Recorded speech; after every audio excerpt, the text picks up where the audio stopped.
Se perguntassem para uma pessoa na rua o que é o bem e o mal, provavelmente essa pessoa iria responder que bem e mal são coisas subjetivas, que dependem de lugar, depende da época. Esse é o senso comum que nós temos nos dias de hoje. Só que, ao mesmo tempo, se nós começarmos a observar como é que funciona o nosso dia a dia, a realidade, nós veremos que nada poderia estar mais longe da realidade. Ao começar que todas as pessoas já testemunharam uma briga, uma discussão na rua, o que for.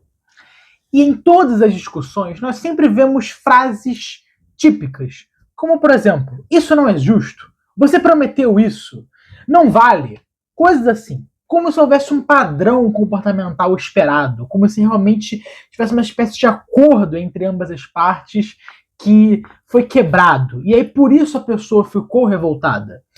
Então, se nós formos ver, sempre que ocorre um julgamento do outro, ou se espera que ele faça algo, que ele se comporte de tal maneira, nós já não estamos mais agindo de forma subjetiva. Nós estamos, sim, colocando um padrão moral, um padrão comportamental esperado pelas pessoas.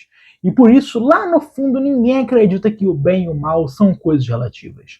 E um pensador que já sabia disso há muitos anos é o autor inglês C.S. Lewis, que eu sempre quis falar dele aqui no canal, porém eu nunca tinha feito um vídeo ainda, o máximo que eu fiz foi uma postagem sobre as Crônicas de Nárnia. Ele é o autor, né, das Crônicas de Nárnia, porém ele também foi um grande teólogo, filósofo, um grande apologista cristão. E ano passado, eu ia falar esse ano, mas foi ano passado, eu li o livro dele, Cristianismo Puro e Simples, que, como o nome diz, é bem simples até, porque ele parte bem porque a gente experimenta no nosso dia a dia, enfim, como esse exemplo das brigas, das discussões, foi ele que deu no livro. E logo no primeiro livro, né, dentro dessa obra, que é o que ele fala sobre a moralidade. E ele fala muito sobre o bem e o mal, se eles são ou não relativos. E por isso que eu já falei aqui no começo, já deu para perceber que não. Ele já fala isso no começo do capítulo.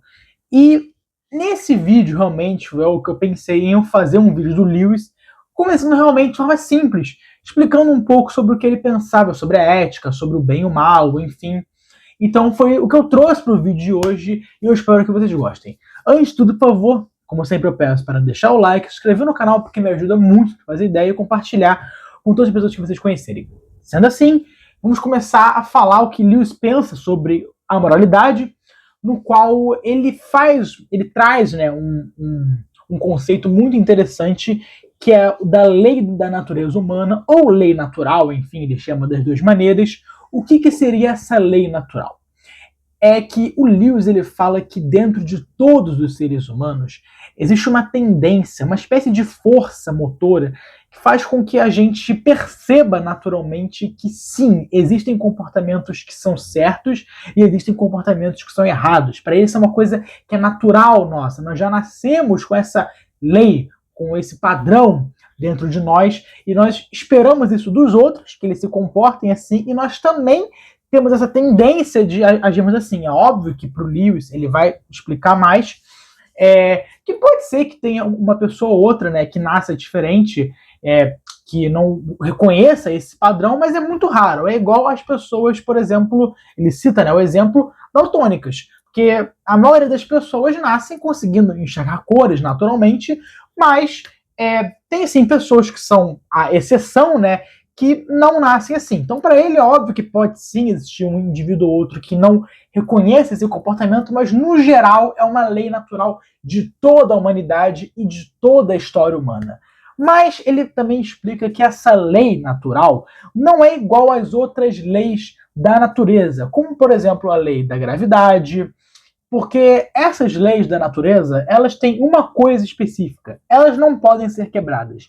Então, por exemplo, se você joga uma coisa para o ar, ela naturalmente vai cair, porque ela obedece à lei da gravidade. Ela não pode quebrar isso. Ao passo que a lei da natureza humana, a lei natural, nós podemos quebrar, nós podemos infringir essa lei. Então, ela apenas nos diz o que fazer, mas nós não a obedecemos sempre.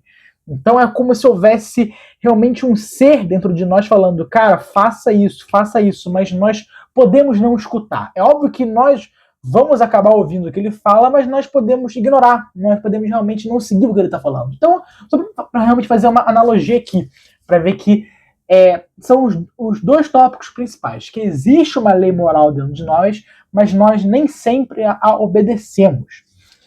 E o Lewis, ele começa realmente, como eu falei, o primeiro capítulo assim, mostrando que existe essa lei, mas ele próprio fala que sim, podem existir várias objeções que questionem realmente se existe uma lei moral dentro de nós, se existe realmente um comportamento padrão, né, universal que nós esperamos, e ele mostra várias objeções, mas ele refuta todas elas. A começar que existe uma objeção à existência da lei moral, que diz que essa coisa que o Lewis chama de lei da natureza humana, lei natural, pode ser apenas um instinto dentro de nós, que nós desenvolvemos ao longo dos séculos, enfim, que nos fez realmente ter uma tendência de esperar um certo comportamento, enfim, de querer agir de uma forma específica, mas o Lewis ele fala que a lei natural ela não pode ser considerada um instinto por 3 motivos principais. O primeiro deles, que a lei da natureza humana, ela pode ser, na verdade, ela é um guia para os outros instintos. Então, um exemplo clássico que o Lewis faz por exemplo, se você percebe que tem uma pessoa se afogando e a pessoa está realmente pedindo socorro, que ela vai morrer afogada, está lá no fundo do mar. E aí pode nascer 2 instintos dentro de você. O instinto da autopreservação, que você não vai querer entrar na água para ajudar a pessoa, porque você tem medo de você também se afogar e morrer, mas pode nascer também um outro instinto, que é o instinto de você querer ajudar. Então vai ter 2 tendências dentro de você. E aonde é que surge a lei natural nisso? Ela é uma espécie de guia para escolher entre os 2 instintos. Então você vai ter 2 tendências dentro de você, mas lá no fundo a lei natural ela vai te dizer que o certo a fazer nessa situação é você ir ajudar a pessoa, independente do seu medo. Então veja que não é a mesma coisa que o instinto. O instinto ele nunca vai ser um guia. A lei natural é um guia para todos os instintos. Então só aí já não pode ser um.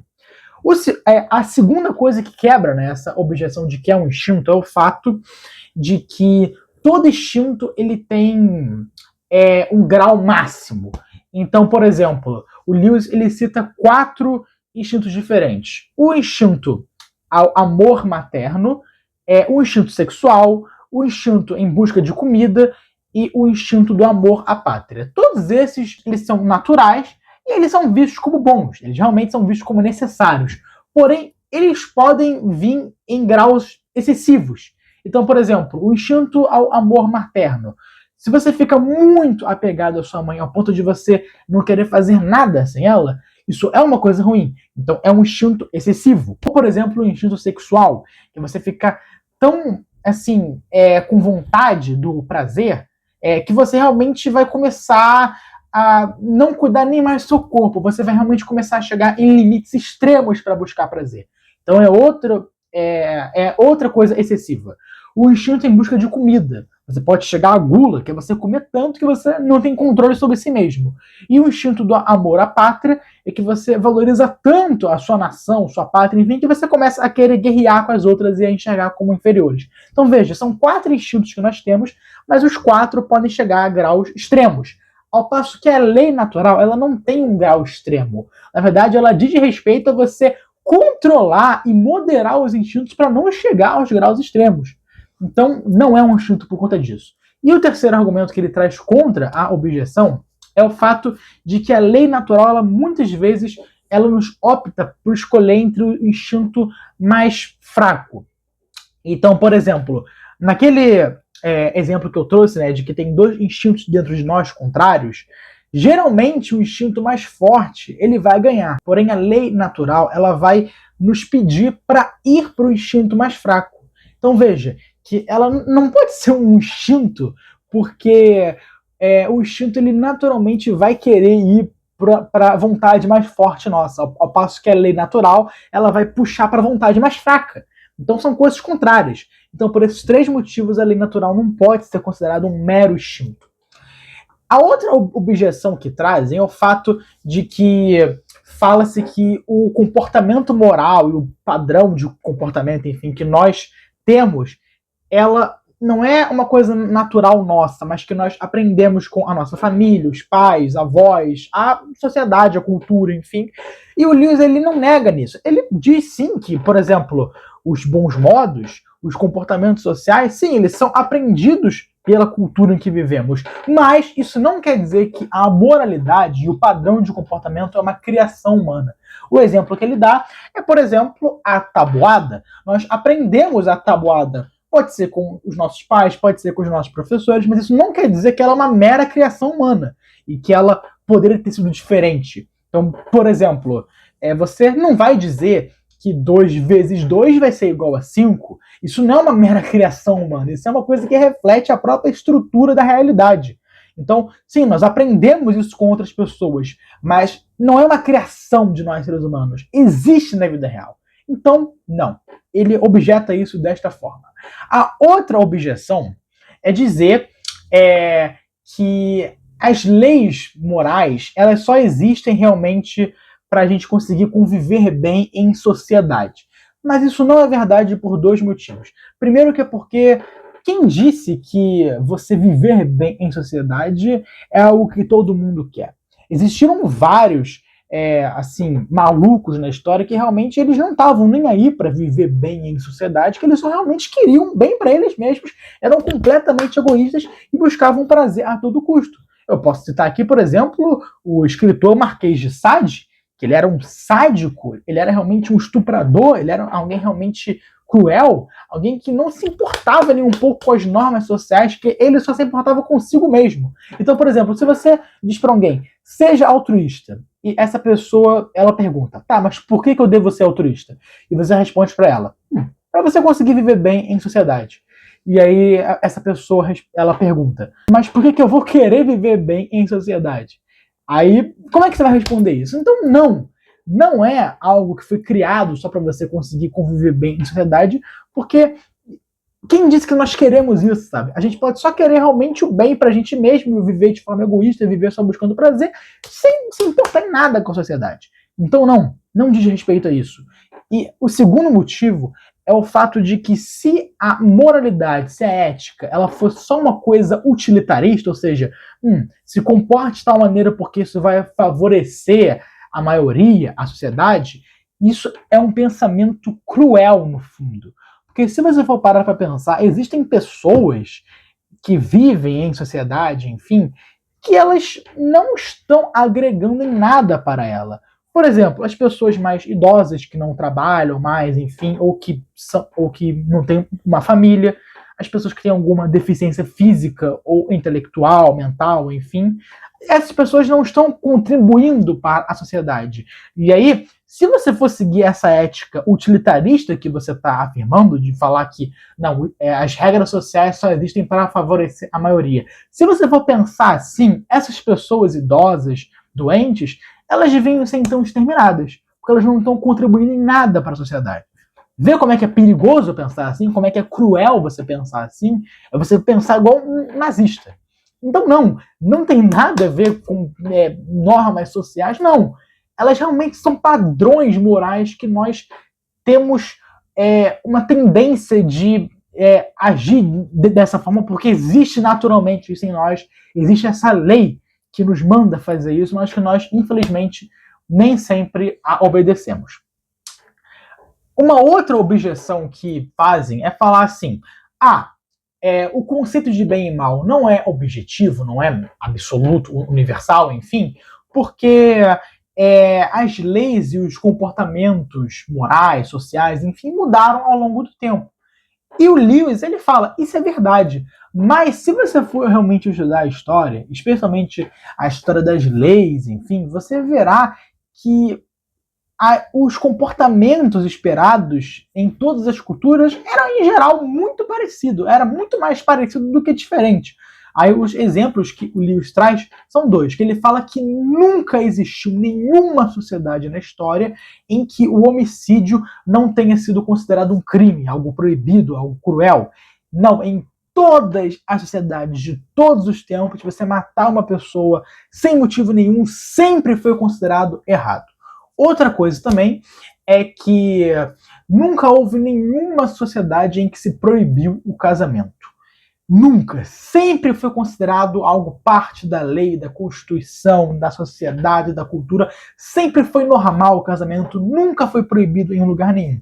Aí o Lewis, ele diz que o que muda nessas duas coisas são, no exemplo do homicídio, é que muda, por exemplo, a punição que você vai fazer contra o homicida, contra o assassino, enfim. Por exemplo, prisão, ou pena de morte, ou castigo físico. O que muda é isso. Mas o fato de ser considerado algo errado não muda. Sempre foi considerado algo errado. Ou, por exemplo, o casamento. Sempre foi em toda a sociedade considerado esperado e comum você ser fiel à pessoa que você é casado. Então a traição sempre foi visto como algo ruim. O que muda é, por exemplo, a quantidade de pessoas que você pode se casar. Isso muda, porque em algumas sociedades vai ser algo monogâmico, outras vai ser de poligamia. Então muda isso apenas, mas o fato de você ter de ser fiel a pessoas sempre foi considerado esperado e normal em todas as culturas. Então, não é algo relativo, não é algo que vai mudando, sempre tem um padrão. E a última objeção que traz e que o Lewis responde é falar assim: mas existiram comportamentos ruins no passado. Por exemplo, aí o exemplo que ele traz, né? E a caça às bruxas, né? Que as bruxas eram queimadas vivas, enfim. O Lewis, ele fala que essas pessoas que usam esse tipo de objeção não estão levando em consideração o fato de que a lei moral ela age independente das nossas crenças. Então, por exemplo, não é que as pessoas do passado eram mais cruéis do que hoje, mas as crenças delas eram outras. Então, o que o Lewis fala, né, é que se nós, nos dias de hoje, realmente acreditássemos que existem pessoas que venderam a alma para o diabo, que possuem dons sobrenaturais, de amaldiçoar os outros, de invocar tempestades, se nós realmente acreditássemos que existem pessoas assim, o que nós íamos querer fazer é matar realmente essas pessoas. Então, não é que eram mais cruéis, enfim, ou que isso era algo fruto da lei natural. Era fruto da crença das pessoas. Isso pode mudar. Agora, como a lei natural vai agir, isso é uma coisa realmente que não muda. Sempre é realmente uma tendência para o certo e a fuga do errado. E, na verdade, falando de certo e errado, nós só podemos falar disso se nós pressupormos que existe uma objetividade no bem e no mal. Porque essas pessoas que falam que são coisas relativas, enfim, elas próprias julgam uma coisa como mal, julgam uma coisa como boa. Se você for perguntar assim, tá bom, você considera as ações do Adolf Hitler como boas? Ela vai dizer que não. Mas por que você fala que eram ruins, sabe? Porque existe uma lei moral em você, existe um comportamento, um padrão que você espera dos outros. Então não é algo relativo, não é algo subjetivo, humano que você cria. É algo que existe em si e que você espera. E que você julga o outro por conta disso, esperando e levando em conta essa lei, esse padrão, esse comportamento. E por último, uma coisa que o Lewis fala é que o fato de existir essa lei moral, essa lei da natureza humana, segundo Lewis, isso naturalmente aponta para a existência de um legislador. Porque se existe uma lei moral, então isso nos leva a crer que existe alguém, uma mente por trás inteligente que a criou e a incutiu em nós. E esse legislador, o Lewis, ele conclui que é Deus. Isso é uma das provas para a existência de Deus que o Lewis traz. Tem outras também, como por exemplo a prova do desejo, que eu pretendo trazer aqui no canal. E tem várias coisas muito legais do Lewis que eu posso trazer aqui no canal. Hoje foi apenas falando do que ele pensava sobre o bem e o mal. Eu espero que você tenha gostado. Mais uma vez vou pedir para que você deixe o gostei e se inscreva, porque isso me ajuda muito e eu vou continuar trazendo os vídeos do mesmo conteúdo aqui pro canal. É isso. Um abraço. Fico com Deus. Valeu!